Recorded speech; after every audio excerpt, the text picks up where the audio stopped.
hoy estoy bien emocionado con el mensaje del día de hoy. Y en serio, hace un momentito puse un videito en Facebook donde decía yo, es el mensaje más importante que podemos escuchar.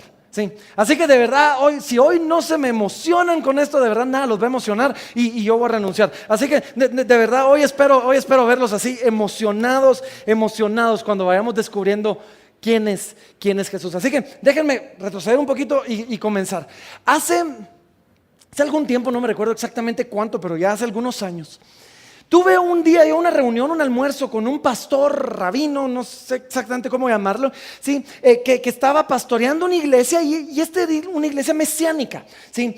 que está basada en el judaísmo, raíces hebreas, todo es lindo, es maravilloso, ¿sí? y pues tienen a Jesús como Señor, como Salvador, como el Cristo. Y yo en medio de la conversación le decía yo que yo mismo estudiando las raíces hebreas, le decía que eso me parece maravilloso, pero que me daba un poquito de miedo, que había visto a personas que no estaban tan arraigadas en Jesús, que al meterse a estudiar eso a veces ganaban muchísimo conocimiento, pero perdían a Cristo, perdían a Jesús. Y en la plática él me dijo que no, que él lo tenía muy claro, que para él eso era no negociable y que para él Jesús era el Hijo de Dios, Jesús era el Mesías, Jesús era el Señor de toda la creación, ¿sí? Jesús era el Verbo de Dios. Y de repente vino una palabrita que siempre me preocupa en una conversación, porque me decía, y Jesús es el Señor de toda la creación, pero yo, Y en ese pero dijo algo que es parte de lo que me motivó el día de hoy. Y él dijo, pero, y en el caso de él, ese pero era muy particular, pero, para todos nosotros hoy, muchas veces nos vamos a topar con personas que dicen, sí, Jesús es esto o esto o aquello, pero. Y para él su pero decía, Jesús es el Señor de la creación, Jesús es uno con Dios, pero decía él, Jesús no es Dios. Y en aquel entonces pues no conocía yo lo que conozco hoy, no estaba tan preparado como conocía hoy. Y platicamos del tema, no llegamos a mayor, por lo menos yo no lo convencí, él tampoco a mí, no se preocupen. Pero yo salí con una carga sobre mis hombros ese día. Una carga diciendo, como iglesia necesitamos prepararnos, como iglesia necesitamos equiparnos, porque el entendimiento de quién es Jesús es algo que conforme pasa el tiempo va a seguir siendo atacado y va a seguir siendo diluido, y la gente va a seguir viendo a Jesús como muchas cosas, pero. Y yo salí de verdad ese día con una carga y comencé a prepararme y comencé a estudiar, porque dije, no quiero volver a entrar a una conversación donde no logre convencer a alguien con la Biblia en la mano de que Jesús es quien creemos nosotros que es un miembro de la Trinidad, que Jesús es Dios. Y hoy me doy cuenta que tenía razón, porque lo vemos en todas partes. Ustedes van con personas y comienzan a preguntarles, hey, ¿quién es Jesús para ti? Y se van a entompar con muchas respuestas, muchas correctas, pero incompletas. Muchas políticamente correctas, pero hipócritas. Y muchas equivocadas. Y nos vamos a topar con gente que le preguntamos, contame, ¿quién es Jesús? Y vamos a encontrar que nos dicen, sí, Él es el Hijo de Dios. Es correcto, pero incompleto. Él no solo es el Hijo de Dios. Nos vamos a topar con gente que nos dice, sí, Él es un gran líder. Amén. ¿Qué más? Él es un modelo a seguir, Él es un gran ejemplo, y eso se va diluyendo poco a poco. Y llegamos a gente que nos dice cosas como, Él era un gran maestro, un gran profeta, sí, así como Mahoma, así como Gandhi, así como. Y yo personalmente creí que ese día había llegado a una revelación personal de lo que iba a pasar en la iglesia, y que la iglesia se iba a enfrentar a un reto único en su historia. ¿Y qué si no ha sido único? Hace 2 semanas iniciamos el estudio de Colosenses. Y en nuestro estudio de Colosenses, hace 2 semanas, yo les comenté un poquito del contexto de quiénes eran los colosenses, o más bien, quién era Colosas. Colosas era una pequeña aldea, un poco insignificante, poco importante, pero era una aldea que estaba justo en el camino entre 2 lugares muy importantes en aquel entonces. La ciudad de Éfeso, que era una ciudad muy muy importante, ¿sí? Y el río Éufrates, que era un río navegable y un lugar muy importante. Y en medio de eso estaba Colosas. Y por lo mismo que estaba en medio de dos puntos importantes, mucha gente pasaba por ahí. No se quedaban ahí, no eran ciudadanos de esta pequeña ciudad o de esta pequeña aldea, pero pasaban por ahí. Y este es el problema. En lugares de paso, en ciudades de paso, viene gente de todas partes del mundo, viene gente de diferentes culturas. Y cuando viene gente de diferentes culturas, traen diferentes ideas y diferentes creencias y diferentes cosmovisiones. Y cuando se comienzan a mezclar en un lugar, se hace un chirmol terrible, donde de repente nos topamos con ¿quién es Jesús? Bueno, Jesús es esto, pero también déjame contarte lo que creemos en Mesopotamia, y déjame contarte lo que creemos en Babilonia, y déjame contarte, y en medio de todo esto, esta ciudad, esta pequeña aldea, se encontraba con una iglesia que tenía a Jesús, y como comenzamos hace 2 semanas, la carta a los colosenses comienza con Pablo saludándolos y después Pablo orando por ellos. Y cuando Pablo ora por ellos, termina su oración diciéndoles y recordándoles por qué es que él está orando todo esto. Y la termina así, solo déjenme recapitular la semana pasada. Termina la oración así, Colosenses capítulo número 1, versículo número 12. Dice así, dice, yo quiero que tengan gozo, sí, con gozo. Dice, dando gracias al Padre que nos hizo aptos para participar en la herencia de los santos en luz, el cual nos ha librado de la potestad de las tinieblas y trasladado, y aquí comienza, al reino de su amado Hijo, en quien tenemos redención por su sangre y el perdón de los pecados. Yo me imagino que si Pablo nos estuviera leyendo la carta, nos estuviera predicando, él diría algo así como que, sí, miren, tenemos gozo, tenemos gratitud, porque Dios nos agarró el reino de las tinieblas, nos llevó al reino de Jesucristo. Y de paso, ya que les estoy hablando de Jesucristo, déjenme decirles quién es Jesucristo. Yo me imagino que algo así va la cosa. Y ahorita comienza una sección que el día de hoy, yo desde ya me disculpo por 2 razones. Primero, me voy a alargar, hoy me voy a alargar un poquito, porque esta sección es tan gloriosa que no me va a alcanzar el tiempo, de verdad no me va a alcanzar el tiempo. Pero esta sección es una sección gloriosa porque los teólogos la han llamado así, la han llamado la supremacía de Cristo.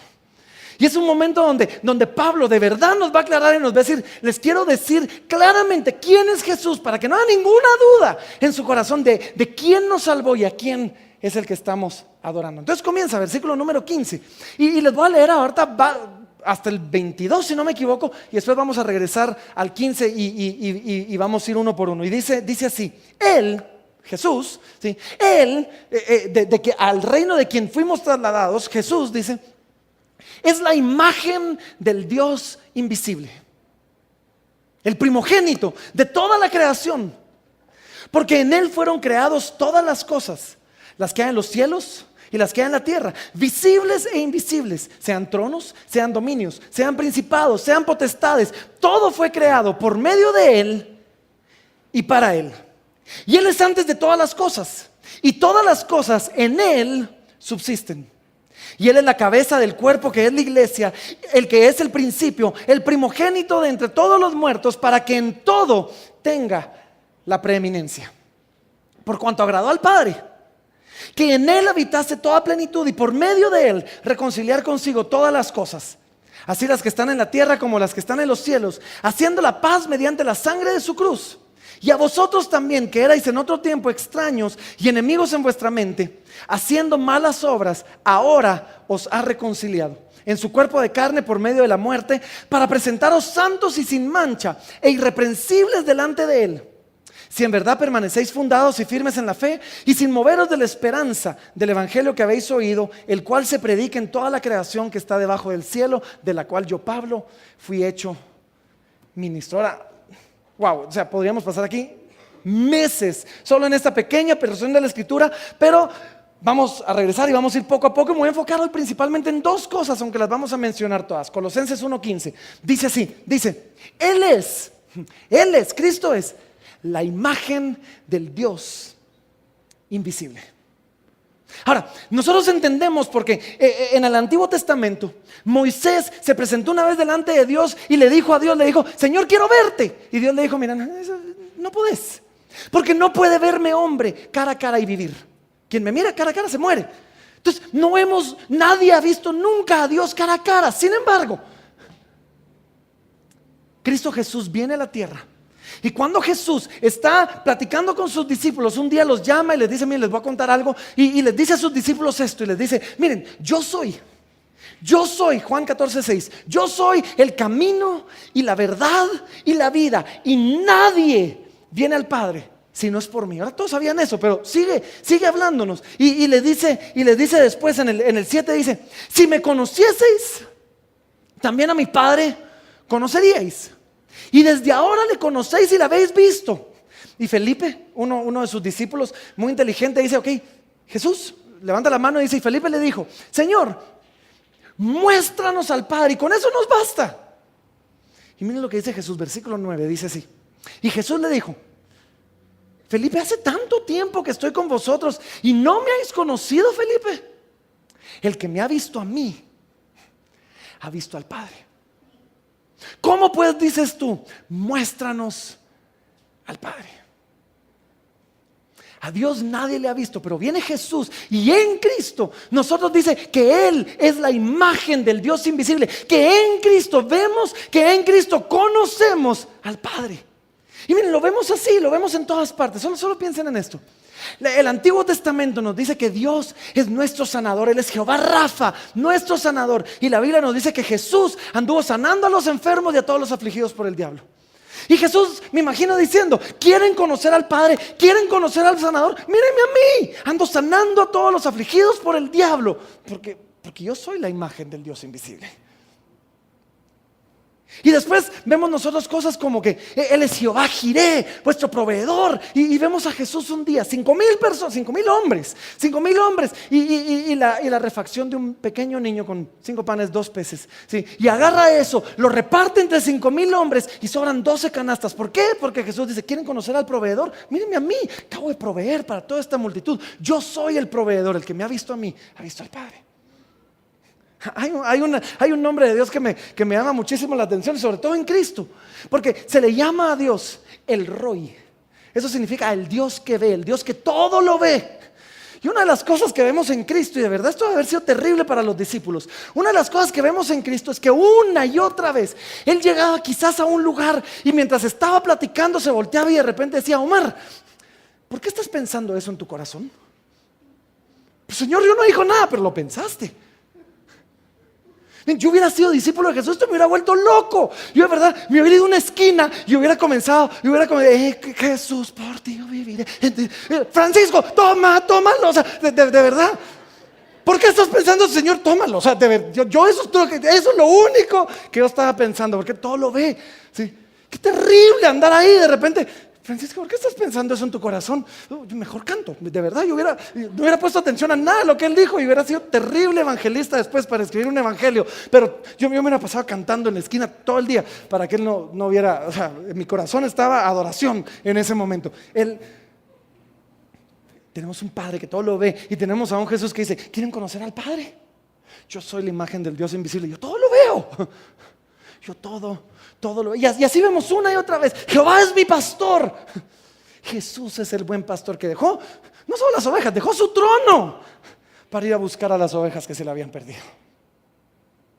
Y una y otra vez Jehová Nisi, nuestra bandera. Se nos dio el nombre de Jesús para que en el nombre de Jesús vaya delante de nosotros y nos represente en todo lo que hacemos. Sí, Dios es nuestra paz. Él es Jehová Shalom.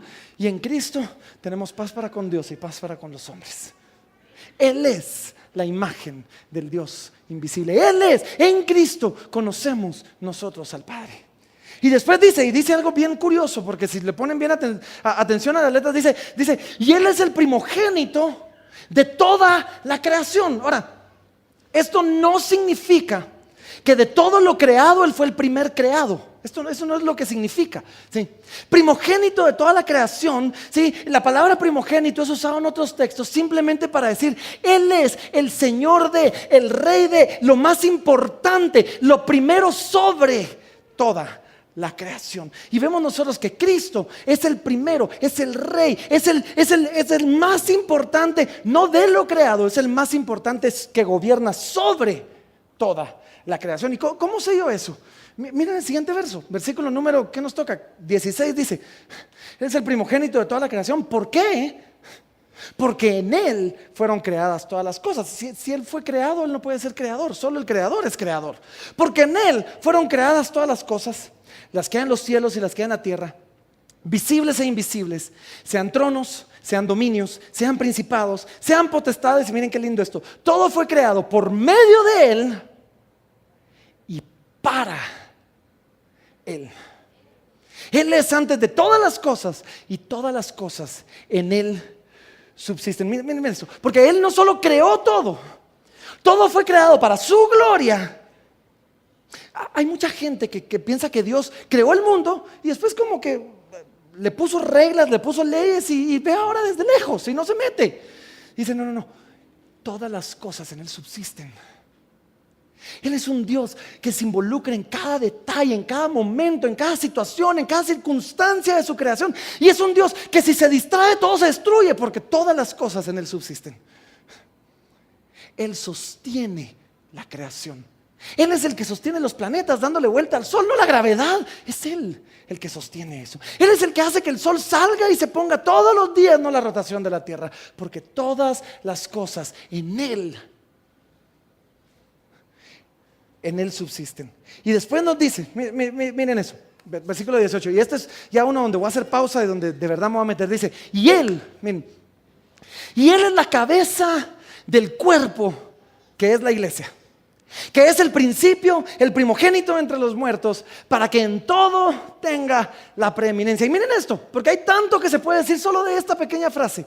Dice, y Él es la cabeza del cuerpo que es la iglesia. Él es la cabeza del cuerpo que es la iglesia. Hay tanto que podemos decir de esto, pero déjenme decir algunas cosas. Pero antes, déjenme hablar de la iglesia. Hoy no se trata de la iglesia, hoy se trata de Jesús, pero déjenme hablar de la iglesia.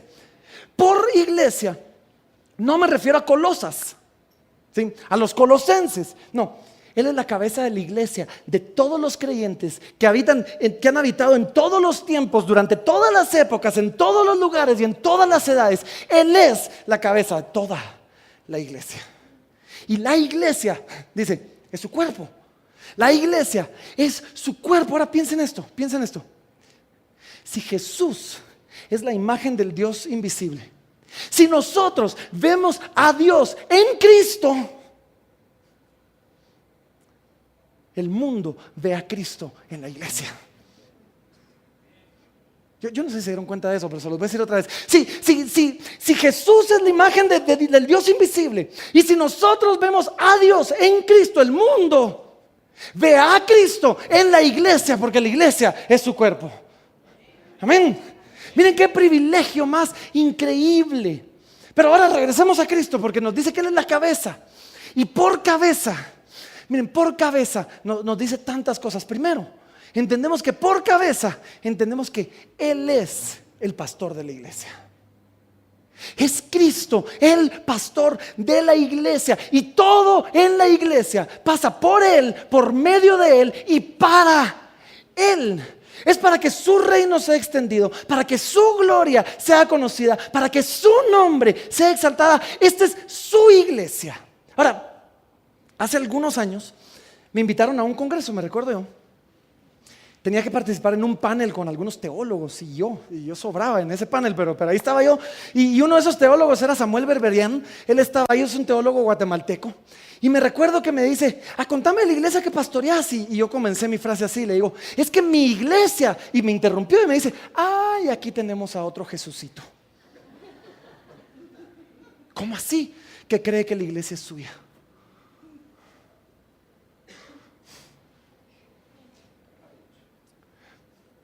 Bastó una pequeña frase para recordarme a mí que la iglesia le pertenece a Él.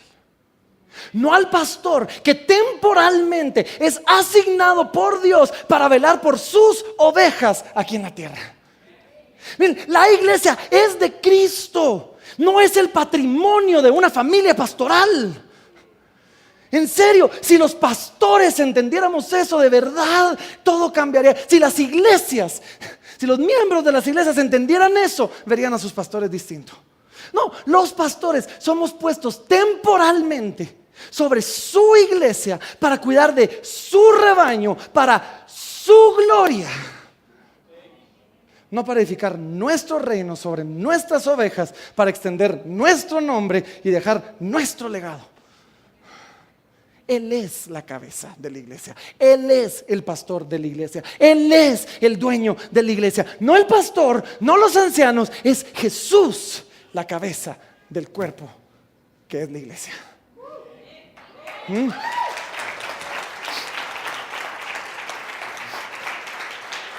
Ahora, como cabeza,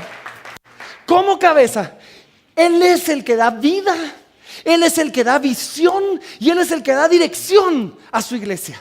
Como la cabeza lo hace con un cuerpo. Sí, sin cabeza el cuerpo no subsiste, sin brazo quizás, pues sin cabeza no. Es la cabeza la que le da vida al cuerpo. Es la cabeza la que le da visión al cuerpo. Es la cabeza la que le da dirección. Y Cristo es la cabeza de la iglesia. Debemos tener los ojos puestos en Cristo como nuestra cabeza, ¿sí? Y como cabeza entendemos que Él es superior y Él es más excelente que el resto del cuerpo, porque Él es la cabeza, ¿sí? Pero como cabeza, miren, como cabeza también entendemos esto, que la cabeza es el representante legal y político del cuerpo delante de Dios. De la misma manera que la cabeza del gobierno, por ejemplo, representa al país al que gobierna ante las Naciones Unidas, por ejemplo. Cristo es la cabeza de su cuerpo. Y en Cristo somos representados delante de Dios.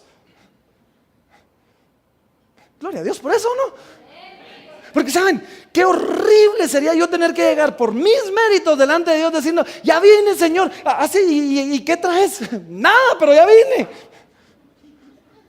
En Cristo soy representado al punto que puedo llegar, Señor, ya vine, así, yo no traigo nada, pero Jesús me trajo. Él es la cabeza. Preguntarle a Él, porque Él es mi cabeza. Él es la cabeza. ¿Saben? De eso se trata. Nunca se han preguntado por qué oramos en el nombre de Jesús. Nunca se han preguntado por eso. Orar en el nombre de Jesús es mucho más que la forma en que terminamos la oración. Porque para muchos orar en el nombre de Jesús, pedimos un montón de cosas y tenemos que terminar en el nombre de Jesús, amén. ¿Sí o no? Les voy a contar un ejemplo de esto para que vean el excelente padre que yo soy. Sí, o no tanto. Pero con mis hijos siempre en la noche oramos. Y cuando llegamos, Mateo siempre dice lo siguiente: papi, tú oras la primera mitad y yo la otra. Yo digo, oh caramba. Ok, entonces comienzo yo a orar y de repente él dice, me toca. Y esta es oración todas las noches. Siempre es esto, es oración. Sí.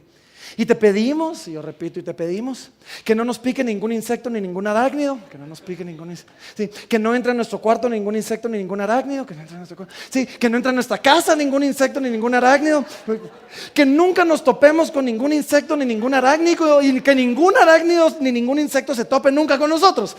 Y de repente comienza, y te pido por mis primos, y son un montón de primos, y a media oración entonces viene este papá ejemplar y dice, en el nombre de Jesús.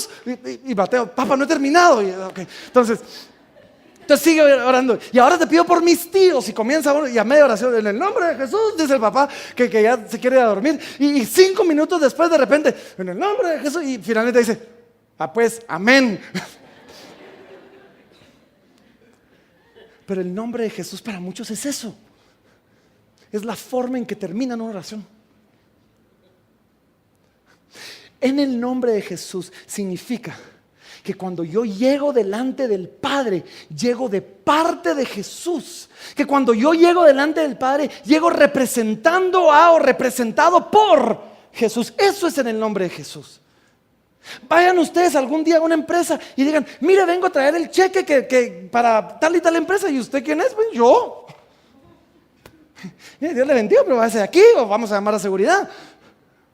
Pero lleguen a una empresa y digan, mire, vengo a traer el cheque para no sé quién. Así usted quién es. Mire, yo vengo de parte de, vengo en el nombre de fulano de tal. Con mucho gusto pase adelante.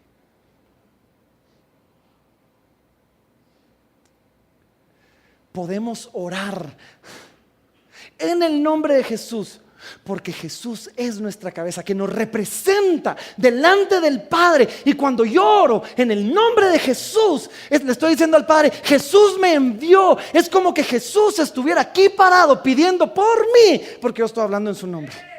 Amén.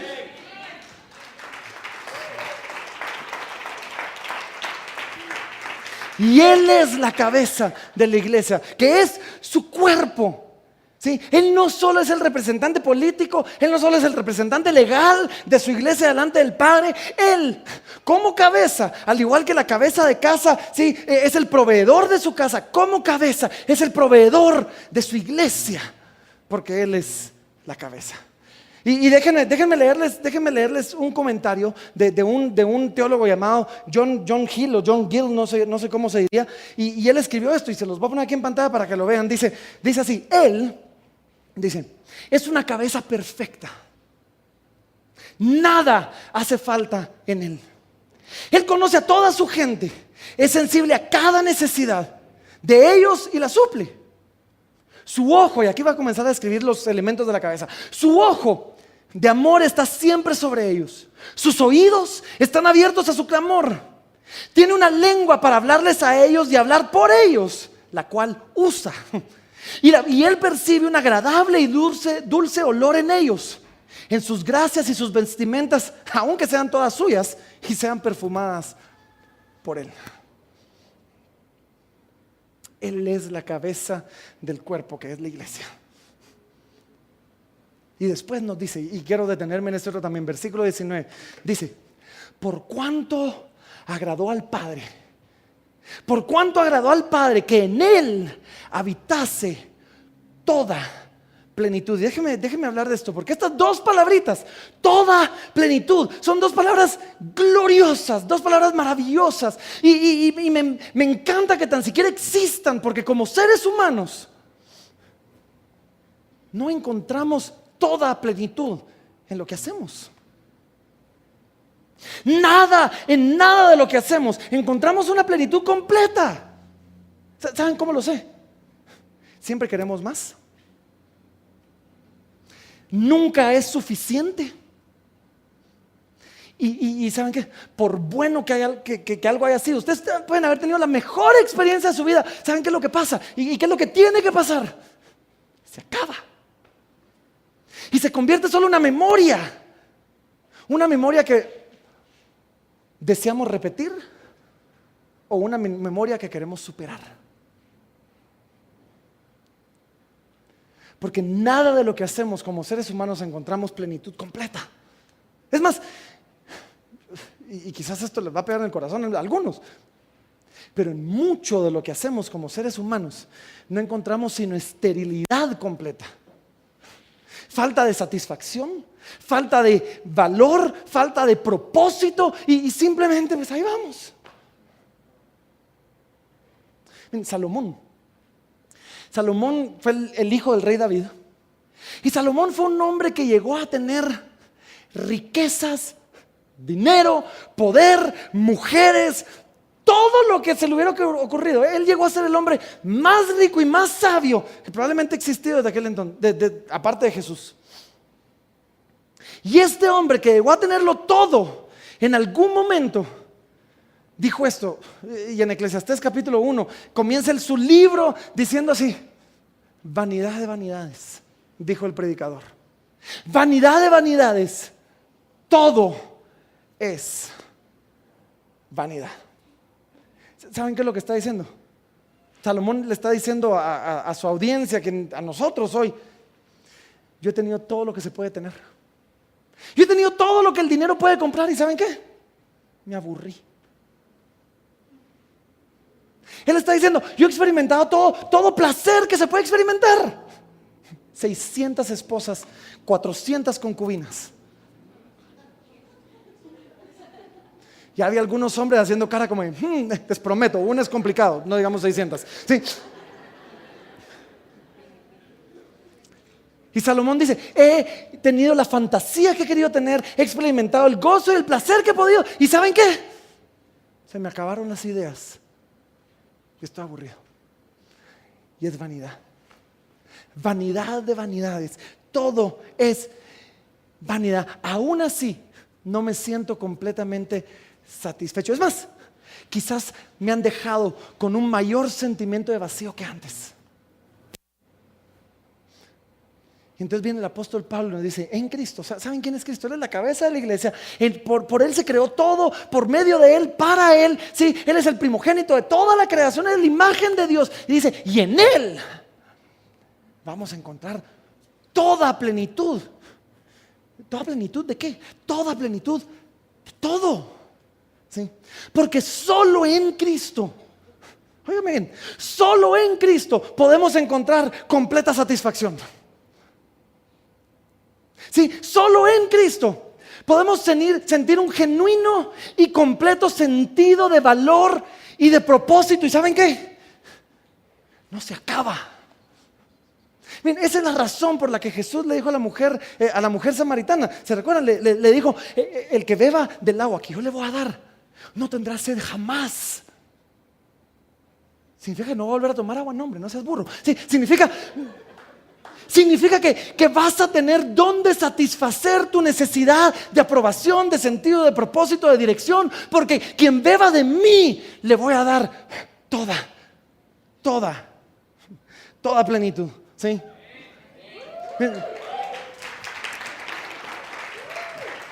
Espérenme, van a ver eso. Van a ver eso. Porque solo en Cristo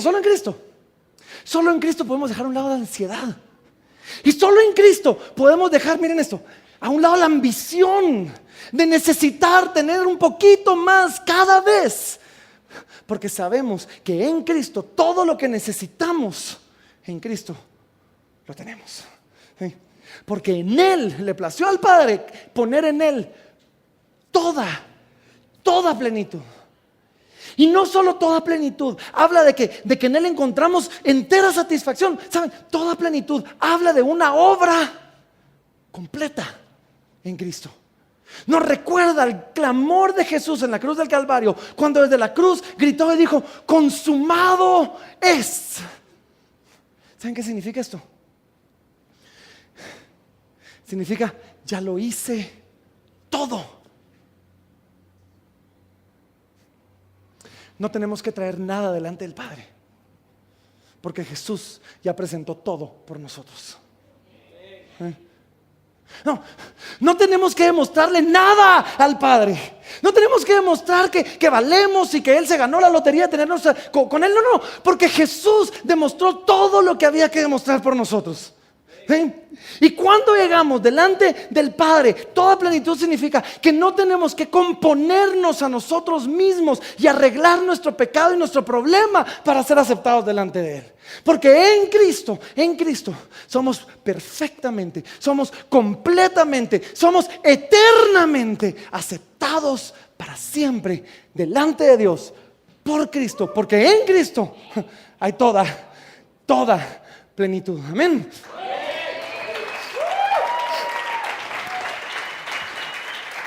Y esto es lo lindo. No solo encontramos plenitud para nosotros. En Cristo encontramos la plenitud de Dios. Miren esto, brínquense un par de versículos.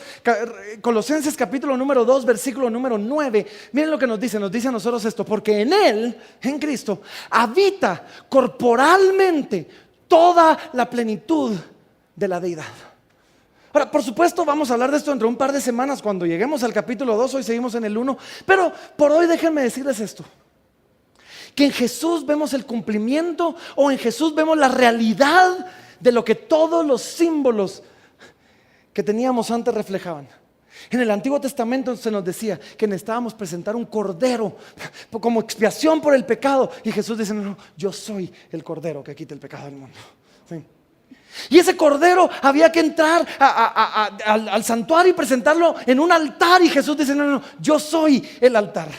Y tenía que haber un sacerdote que se había purificado, que se había limpiado, que presentaba el sacrificio por el pueblo. Y Jesús dice, yo soy el sumo sacerdote que presenta a mí mismo en el altar, que soy yo, para propiciación de sus pecados. Él es el templo, Él es el tabernáculo, Él es el incienso que sube como olor agradable delante de Dios. Al final de cuentas, Él es nuestro todo, en todo, dice la palabra.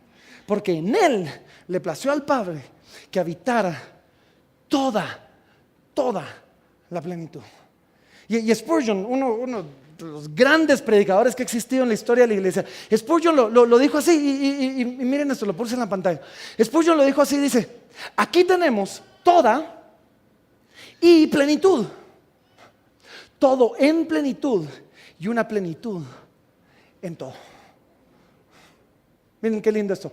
En Cristo tenemos todo en plenitud y una plenitud en todo. Y en Jesús tenemos toda plenitud, porque en nadie que no fuera Dios puede caber, puede habitar toda la plenitud.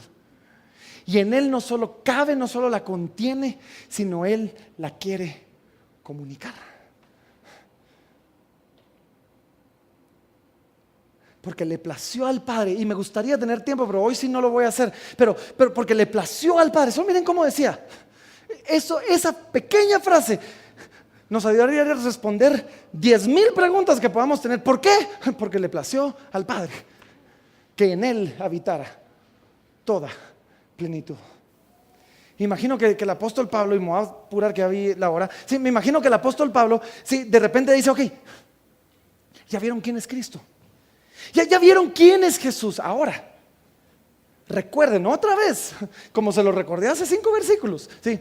¿Qué hizo Jesús por ustedes? Y quizás cuando recuerden, ahora sabiendo quién es el que fue ofrecido, quizás van a apreciar un poquito mejor lo que Él hizo por ustedes. Así que aquí va otra vez el Evangelio. ¿Por qué? Se los dije hace 5 versículos, porque lo necesitan oír otra vez, todos los días. Y eso es lo que espero que ustedes oigan cada semana aquí que estén con nosotros. Dice así: y por medio de Él, ya vimos quién es Él, y ahora que sabemos que este Rey del universo, que este Creador de todo, que este Dios mismo, dice, por medio de este Dios, por medio de Jesús, Dios quiso, a Dios le plació reconciliar consigo mismo todas las cosas, así las que están en la tierra como las que están en los cielos, haciendo la paz mediante la sangre de su cruz.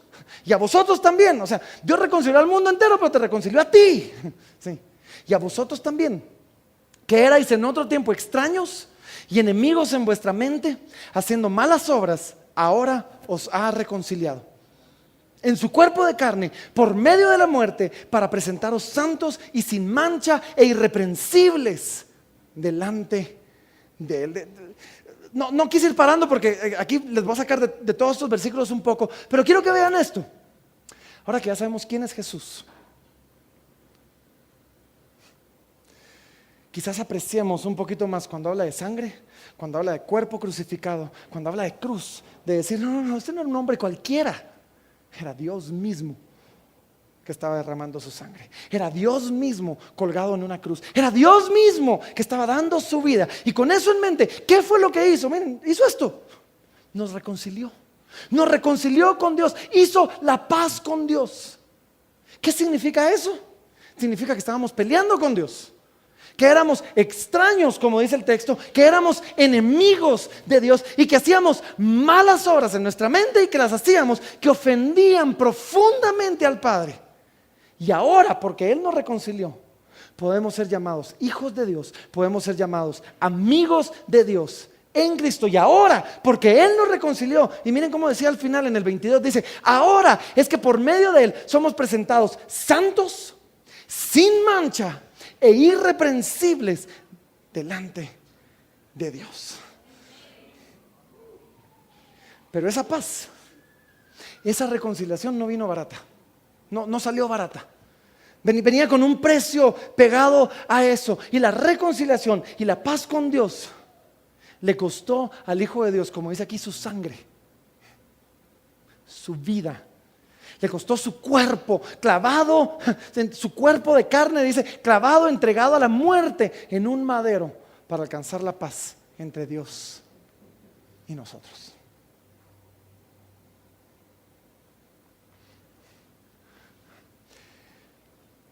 Sin derramamiento de sangre no hay perdón de pecados, dice. Y a la hora de derramar sangre, miren, no fue derramada la sangre de un gran maestro, de un buen líder.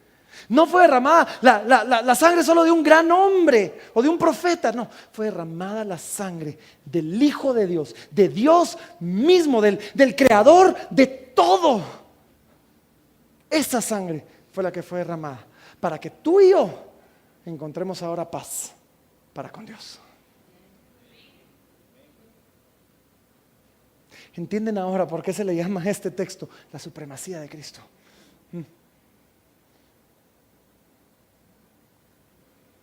Cuando entendemos esto y cuando entendemos el contexto, yo casi puedo escuchar a Pablo diciéndole a los colosenses: miren, por donde ustedes viven, por el contexto de ustedes, va a venir gente hablando de todo tipo de cosas y los van a confundir. Pero recuerden quién es Jesús. Y saben, los tiempos han cambiado, quizás no somos Colosas, sí somos una ciudad de paso, pero no tenemos gente quedándose en nuestra casa de diferentes lugares. Pero tenemos gente entrando a nuestra casa, a nuestra mente, de diferentes lugares.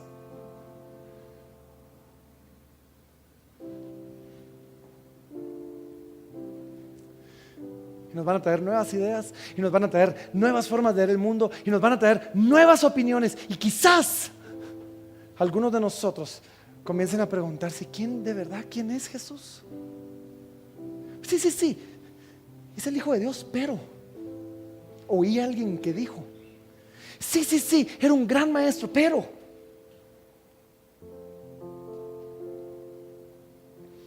Y Pablo nos escribe este texto maravilloso para recordar: no hay peros. En Cristo no hay peros. En Cristo no hay otro nombre igual, como cantábamos hace un momento. Y si tú vienes a Cristo, y tú te sometes a Él hoy y dices: ok, Señor, veo quién eres y veo lo que hiciste, y hoy quiero venir delante de ti, y ¿sabes qué? Quiero someterme a ti como mi cabeza, porque Él es la cabeza del cuerpo, que es la iglesia. Y cuando yo me someto a Cristo como mi cabeza, dice, entonces seremos presentados delante de Dios santos, sin mancha, irreprensibles, cuando seamos representados por Cristo delante del trono de Dios. Porque si no nos sometemos a Él como cabeza, ¿saben qué es lo que pasa? Voy a llegar delante del trono de Dios representándome a mí mismo. Les prometo que no queremos eso. Les prometo que no queremos eso. Queremos a Cristo como nuestra cabeza. Queremos a Cristo intercediendo por nosotros, porque como decía aquí, hemos pecado en nuestra mente, hemos pecado con malas obras que han ofendido al Padre. Y si no tenemos a un mediador como Cristo, que era 100% Dios, y puede Él estar delante del trono de Dios y ver a Dios cara a cara sin morir, porque Él es Dios, pero era 100% hombre, y puede venir con nosotros y decir: ¿sabes qué? Como yo soy hombre, te puedo representar delante de Dios. Y convertirse entonces Él en el perfecto mediador, en el único mediador entre Dios y los hombres, que dice: hablo por Dios porque soy Dios, y represento a los hombres porque soy hombre, y voy a hacer la paz.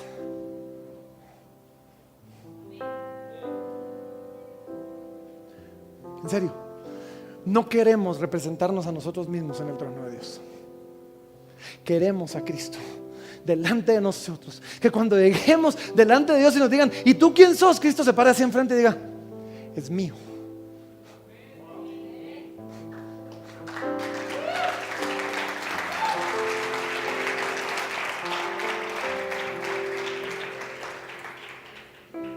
Es mío.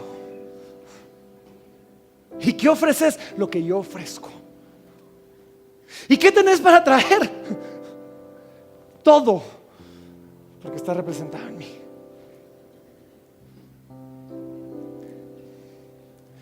Y quizás tú creciste en la iglesia y toda tu vida has ido a la iglesia y te has considerado cristiano, pero hoy yo te quiero invitar de verdad, con todo mi corazón, a que tomemos un momento y vengamos delante de Dios y le podamos decir: Señor, yo quiero ser representado por ti. Hoy quiero humillarme, dejar mi yo, dejar mi todo a un lado y decir: no, prefiero que donde se hable de Francisco, se hable el Francisco de Jesús, y que tú seas mi bandera, que tú seas mi estandarte que me representa delante de Dios. necesitas someterte a Cristo. Y hoy yo te quiero invitar que quizás, yo me lo he preguntado, ¿será que Jesús era todo eso? Me lo he preguntado. Y quizás tú estás en medio de preguntarte eso. Pero solo sabe esto, solo alguien que es Dios puede pararse delante de Dios, y solo alguien que es hombre puede representar a los hombres delante de Dios. Y Jesús no era mitad Dios y mitad hombre, es 100% Dios, 100% hombre, y por lo tanto es el que puede hacer la paz entre los dos. Y hoy te quiero dar la oportunidad de que tú digas: Señor, ok, te quiero a ti como cabeza, te quiero a ti como cabeza, quiero yo someter mi vida a ti para que hagas la paz entre el Padre y yo. Y si tú quieres decirle eso a Cristo, quizás ya lo has hecho 1000 veces, pero quizás es tu primera vez, yo te invito a que te pongas de pie para decirle: Señor, represéntame tú represéntame delante del Padre. Tú represéntame delante del Padre, porque yo no tengo mucho que ofrecer.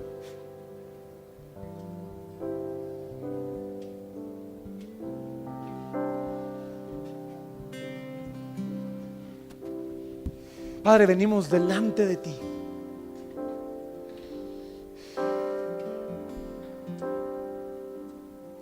Padre, venimos delante de ti, mi Dios, hoy, no por nuestros méritos, sino por los de Cristo,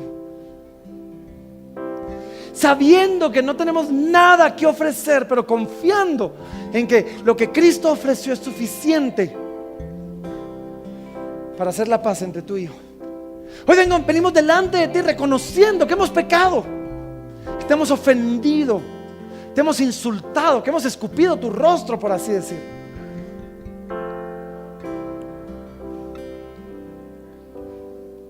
¿Por qué no oras conmigo y dile: Señor, Padre, dilo conmigo: Padre, hoy venimos delante de ti arrepentidos de las veces que hemos pecado, y sabiendo que no tenemos nada que podamos ofrecer, hoy nos sometemos a Cristo y dejamos que Él sea Rey, que Él sea Señor, que Él sea cabeza, que Él me represente delante de ti, porque anhelo hacer paz contigo, porque anhelo estar bien contigo.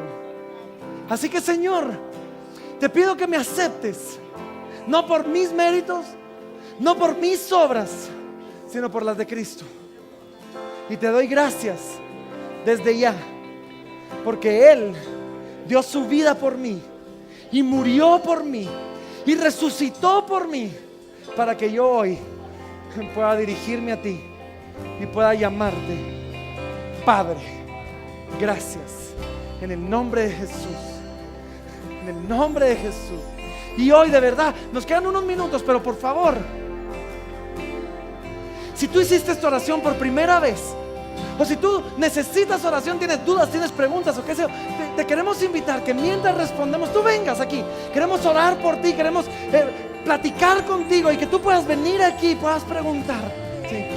Pero necesitas saber que si tú has estado atado, que si tú has estado amarrado, que si tú has sido esclavo, solo es en Cristo que vas a encontrar toda plenitud, toda libertad, para que en su poder, para que en su nombre, para que por su gloria se rompa toda cadena que te está amarrando. Solo en Cristo, porque Él es la plenitud del Padre. Y así que hoy, mientras terminamos este momento y mientras respondemos a Él en la adoración, yo te invito a que vengas hoy, que adoremos a aquel que resucitó, que adoremos a aquel que dio su vida, que adoremos a aquel que es digno de nuestra adoración, porque sabes, no hay otro nombre igual, no hay otro nombre igual que el nombre de Jesús, que habla hoy, que te representa hoy delante del Padre. Así que hoy, mientras respondemos, quiero que cantemos y le digamos: Señor.